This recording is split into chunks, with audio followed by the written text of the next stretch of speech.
آپ کے سامنے آزاد کشمیر میں جو ہو رہا ہے، میرپور سے لے کے پونچھ تک، کیا ہم اس کو جمہوریت کا نام دے سکتے ہیں؟ ریاست پاکستان سے مطالبہ کرتا ہوں کہ آنکھیں کھولے کہ نون لیگ کے مفاد کے نام پہ، نون لیگ کے مفاد کے نام پہ پاکستان کا کیا حشر ہوا؟ نون لیگ کا مفاد کے نام پہ آپ کشمیر کے ساتھ کر کیا رہے ہو؟ الیکشن کا فیصلہ ریاست نہیں کرتی، الیکشن کا فیصلہ عوام کرتے ہیں۔ آپ سمجھتے ہو کہ تمام سیاسی جماعتیں بے وقوف ہیں؟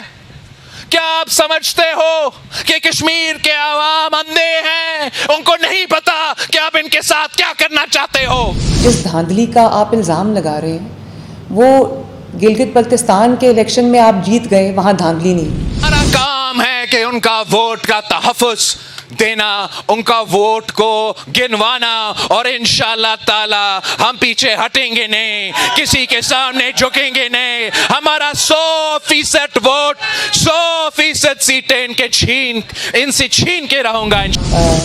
جو مظفر آباد کا جلسہ تھا اور دوسری دفعہ جو میرپور کا جلسہ تھا، وہاں آپ نے بھی اپنے جلسے دیکھے، وہاں مسلم لیگ نون کے جلسوں نے بھی دنیا کو دیکھا۔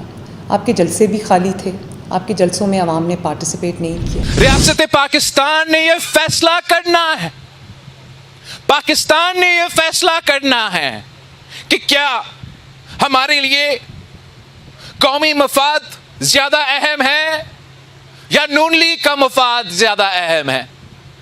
لگ ایسے رہا ہے کہ ریاست کا ہر فیصلہ قومی مفاد کو ترجیح دینے کے بجائے نون لیگ کو مفاد کو ترجیح دے رہے ہیں۔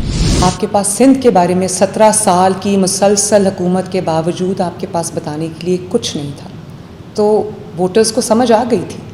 ووٹرز نے جو فیصلہ کیا ہے، مسلم لیگ نون کو جو ووٹ دیا ہے، انہوں نے وہ گرین بس کو ووٹ دیا ہے، انہوں نے اپنی چھت اپنا گھر کو ووٹ دیا ہے، تو عوام کے ووٹ کو، عوام کے فیصلے کو کھلے دل کے ساتھ تسلیم کریں۔ انشاءاللہ تعالی میں ان کو نہیں چھوڑوں گا اور آپ کو یہ ووٹ دلوا کے رہوں گا۔